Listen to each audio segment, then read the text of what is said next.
Qatar reports positive progress in US-Iran talks held in Doha.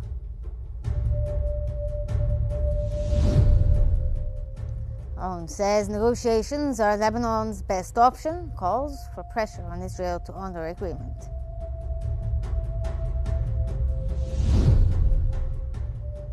And deadly cafe explosion kills 5 and 16 in central Damascus. Qatar said mediators have concluded separate meetings with US and Iranian negotiators in Doha, reporting positive progress. Qatar's foreign ministry announced the conclusion of the meetings between Qatar and Pakistani mediators, as well as US and Iranian negotiating teams. Foreign Ministry spokesperson Majid Al-Ansari has said that talks achieved positive progress in the issues related to the Memorandum of Understanding signed in Islamabad. He added that the discussions were based on the outcome of earlier talks held in Switzerland.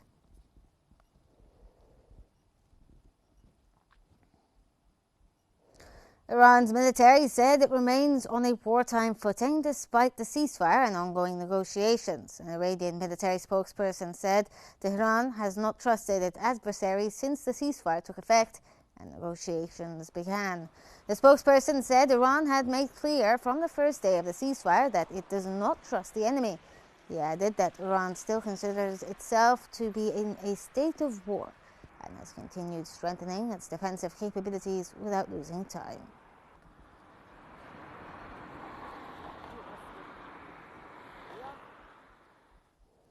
The U.S. military said 1 service member is missing and 3 others injured after a Navy helicopter made an emergency landing in the Arabian Sea. The U.S. military announced that 1 service member is missing, while 3 others have sustained injuries, which is described as stable after an MH-60S Seahawk helicopter made an emergency landing in the ocean.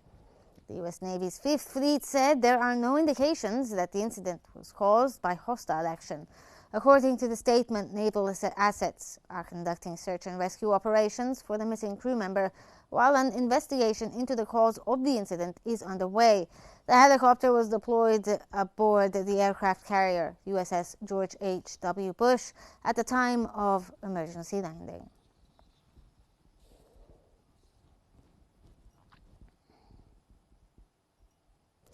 Iran's parliament speaker said reports claiming Tehran has allowed inspections of bombed nuclear facilities are false.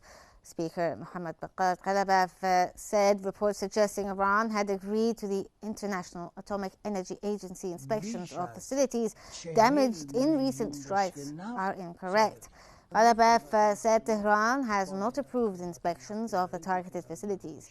He added that Iran's commitments are limited to allowing IAEA inspections at the Bushehr nuclear power plant and the Tehran research reactor. Ghalibaf also said Iran now needs more than ever to strengthen national unity and rally behind the country's supreme leader.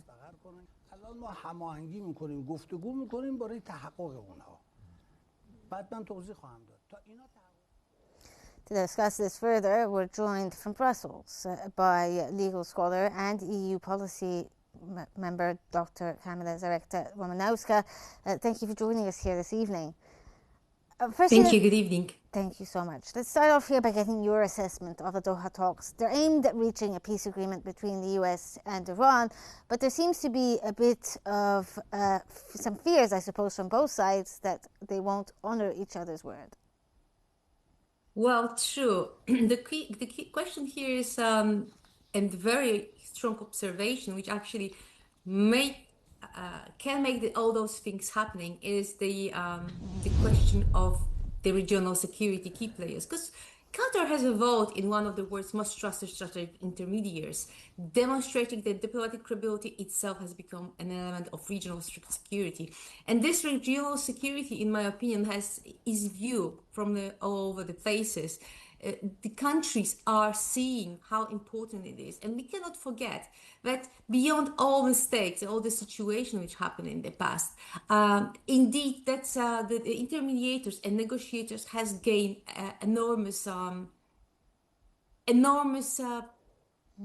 would say, capability to see that for many years, finally regional security, regional importance is a preliminary question, even upon the terrorists. And today's challenges are much broader. There are maritime disruption, artificial intelligence, all those connected with critical infrastructure and cyber operation and energy resistance, and as well migration, humanitarian crisis. And none of those challenges can be addressed by military power alone. This is precisely why Europe is redefining security.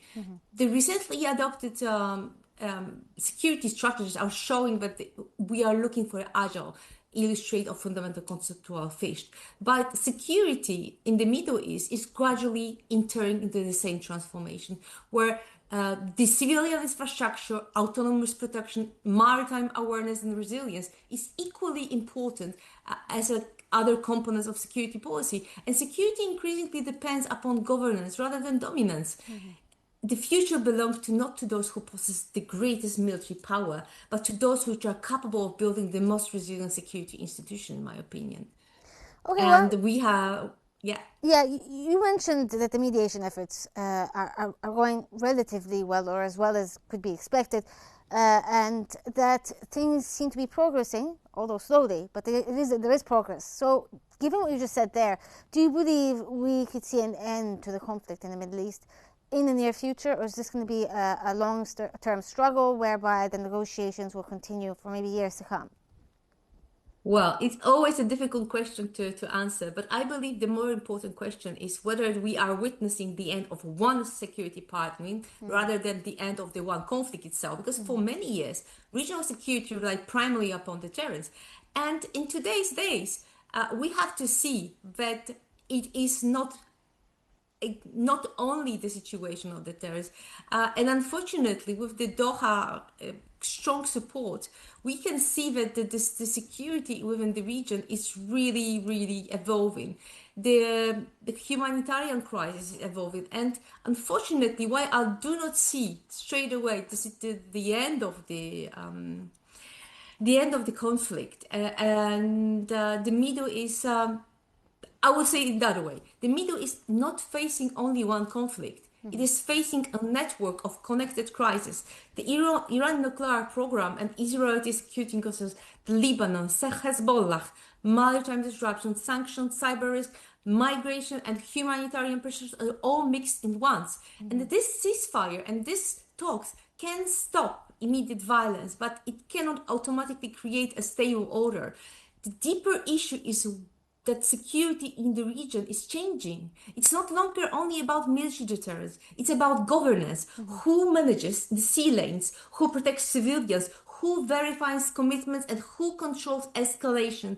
And in the end, who maintains humanitarian access as well? This is where European views is useful, because Europe is also redefining security. Yes. But in the end, the lesson is clear. Modern security is not only military power, it's institutional capacity. So the realistic goal is not the immediate end of the conflict. The realistic goal is to build mechanisms strong enough to prevent each crisis from becoming the next war. Well, I'm glad you brought up the idea of sea lanes and who controls it. Now, one of the thorny issues within the negotiating process is the Strait of Hormuz. Obviously, this is not just affecting the region, it's affecting the entire world due to its economic impact from closure. In your view, do you think that the crisis within the strait itself can be resolved within the near future, or will it continue to be contentious and there will be fights over who controls what? Well, it's another excellent question, because Hormuz should not longer be analyzed only as an energy corridor. It's one of the world's most important maritime governance tests, I would say. The issue is no longer simply whether its strait is open. The deeper issue is whether navigation is predictable, trusted, and governed by clear rules.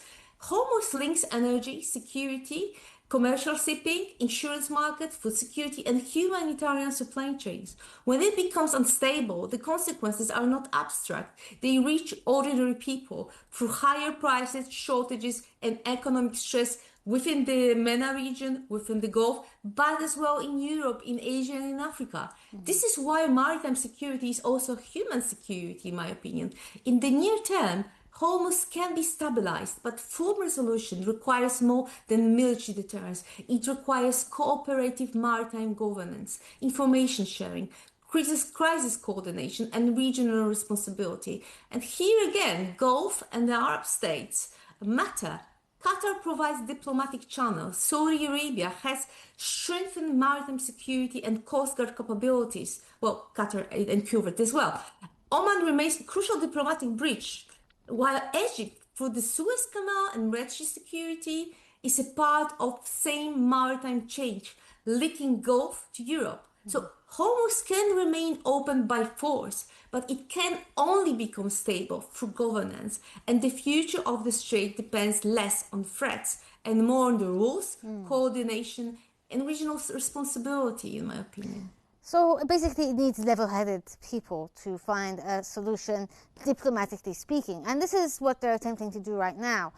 But do you think that there could be a breakdown between the United States and Iran, and they could return to war despite the ongoing negotiations and the continued mediation efforts towards finding a final solution for both of them? Well, in my opinion, unfortunately, yes, the risk remains real. But I do not think war is preferred scenario for either of sides. The United States does not want another prolonged Middle East war. Iran also has strong reason to avoid direct confrontation while facing economic, domestic, and regional pressure. The real danger is not necessarily a deliberate decision to return to war. The more dangerous scenario is escalation by accumulation. One attack by a proxy, one Israeli strike, one naval incident, one misinterpreted warning, or one political domestic provocation. This is why crisis management channels are vital. Qatar's mediation reduces the risk of miscommunication. Egypt's stabilizing role helps contain wider regional spillover. Jordan contributes to moderation and humanitarian resilience. Saudi Arabia and Oman help sustain regional de-escalation. Of course, from European perspective, this is exactly why security must be understood broadly. War today does not remain within borders. It affects migration, maritime trades, energy prices, and civilian protection all over the world. So indeed, war might not be desired, but it remains possible if diplomacy cannot control incidents, proxies, and perception. And this is extremely important in the age of hybrid threats and disinformation. But in the region, crisis management indeed is not optional. That should be and will be, in my opinion, the foundation of security. All right, thank you so much for your thoughts there. That was Dr. Kamila Romanowska, legal scholar and EU policy expert. Thank you for joining us from Brussels. Thank you. And thank you very much for your insights. And we move on to Iran's Deputy Foreign Minister saying the Strait of Hormuz is under Iranian command, rejecting any U.S. military authority over the strategic waterway. The Iranian Deputy Foreign Minister, Qasem Gharibabadi, said the Strait of Hormuz is under Iranian command and not under the U.S. Central Command's authority.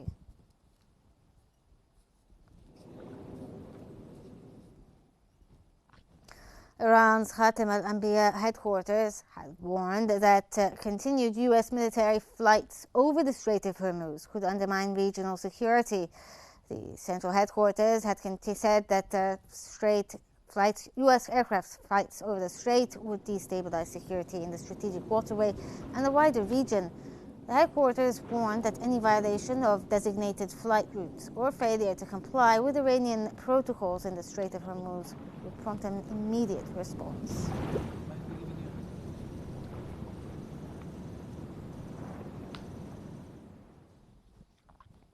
Pakistan said it is continuing coordination with Qatar to facilitate negotiations between the United States and Iran. The Foreign Ministry spokesperson said Islamabad is coordinating with partners in the region to continue efforts aimed at facilitating the negotiations. The spokesperson added that following the latest round of talks in Doha, the parties agreed to maintain consultations to determine the timing of the next round of negotiations. No date has yet been announced for the upcoming round of the US-Iran talks.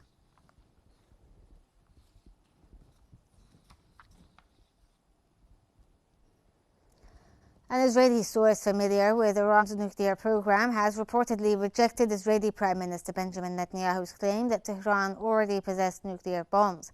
According to Israel's Haaretz newspaper, a source familiar with the nuclear program described the Prime Minister's recent remarks as completely false. The report follows the comments by Netanyahu in an interview with Israel's Channel 14, in which he said he had twice decided to launch military action against Iran to prevent them from what he claimed were nuclear bombs already in Tehran's possession. Haaretz said the source directly disputed that assertion, calling it untrue.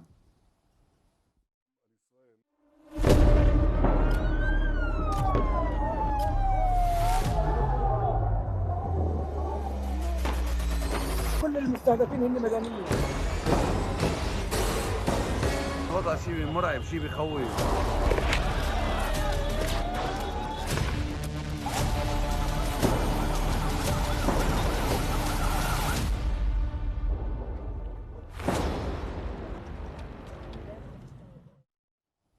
Lebanese President Joseph Aoun said negotiations were the best available option for Lebanon, urging patience as the framework agreement moves towards implementation. Aoun said the military and civilian delegation representing Lebanon in the negotiations secured the best possible outcome for the country's interests. Aoun said the cost of the war had been too high for Lebanon, making negotiations the only viable alternative, and called for waiting to assess the results before passing judgment. He also urged the international community to pressure Israel to implement the provisions of the framework agreement and avoid obstructing its execution. The Lebanese president reaffirmed that the state remains committed to ensuring the exclusive authority over weapons and decisions of war and peace, stressing that no other party will share that responsibility.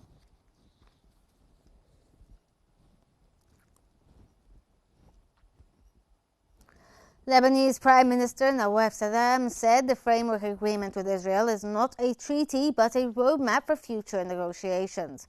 The Prime Minister said the framework agreement reached with Israel should not be viewed as a treaty but a formal agreement. In a televised interview, Salam explained that the framework is intended to guide negotiations and define the process towards a possible future agreement. He acknowledged that the term framework agreement could create confusion, stressing that it serves only as a negotiating framework. Salam added that Lebanon did not enter the talks out of a desire to negotiate with Israel, but after two wars that he said left thousands of victims.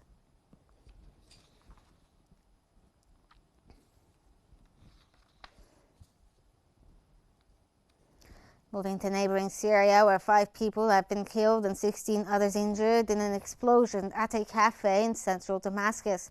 Syria's health ministry said 5 people were killed and 16 others wounded in an explosion inside a cafe popular near the Justice Palace in central Damascus. The blast occurred at Al-Nas Street in Al-Hijaz area, with authorities saying the cause of the explosion is still under investigation. Emergency and fire crews rushed to the scene, while security forces cordoned off the area and restricted access. The injured were transferred to Al-Muwaisat hospital for treatment. Syrian authorities said the Interior Ministry is expected to issue an official statement once investigations determine the nature of the explosion.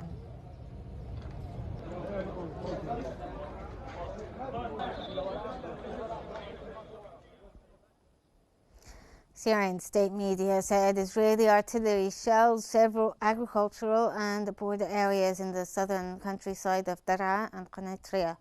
Syrian state media reported that Israeli artillery targeted several areas in the early Thursday.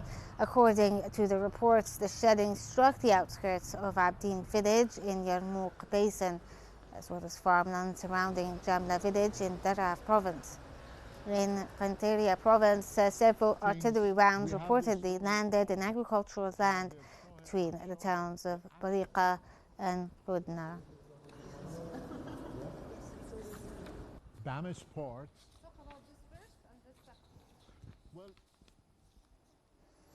Moving to Gaza, the Egyptian Red Crescent has dispatched a new humanitarian aid convoy to Gaza carrying nearly 5,000 tons of relief supplies.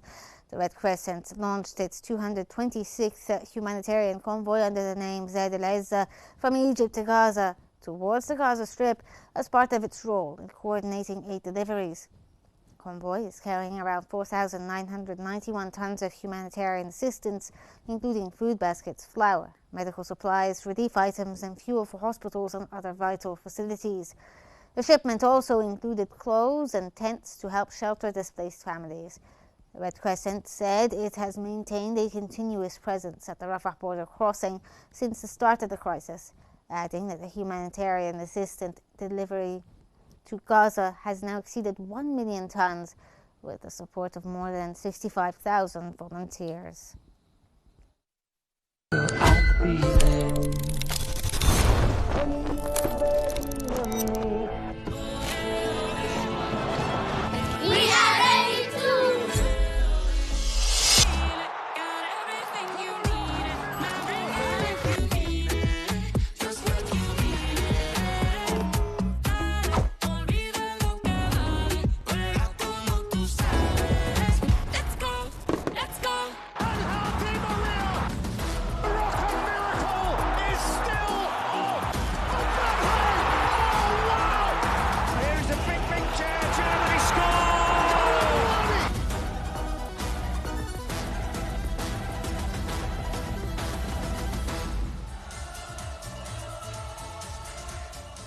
Belgium came from 2 goals down to defeat Senegal 3-2 after extra time and booked their place in the FIFA World Cup round of 16. Belgium completed a dramatic comeback to beat Senegal 3-2 in the round of 32 for this edition of the World Cup. Senegal held a 2-goal advantage before Belgium launched a late fight back. Romelu Lukaku pulled one back in the 86th minute before Yuri Telsman equalised in the 89th minute. In the closing stages of extra time, Telsman converted a penalty to score his second goal of the match and seal Belgium's place in the round of 16. The match was played at Seattle Stadium as part of the knockout stage for the 2026 FIFA World Cup.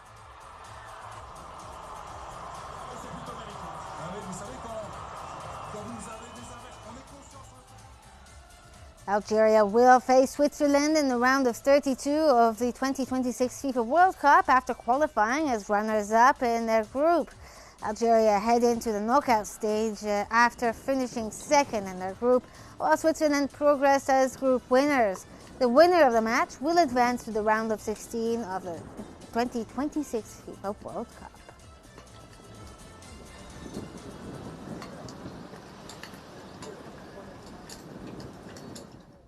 Before we go, here's a quick recap of the top stories making headlines for this hour.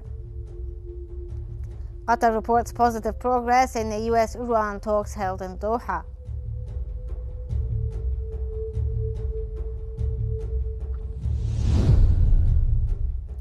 Ron says negotiations are Lebanon's best option, calls for pressure on Israel to honor agreement.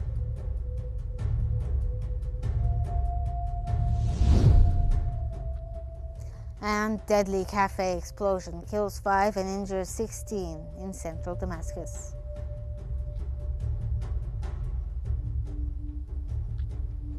That's it for this hour on Qnews. For the news bulletin, as the day's development continues to unfold, our coverage will continue, so stay with us here on Qnews.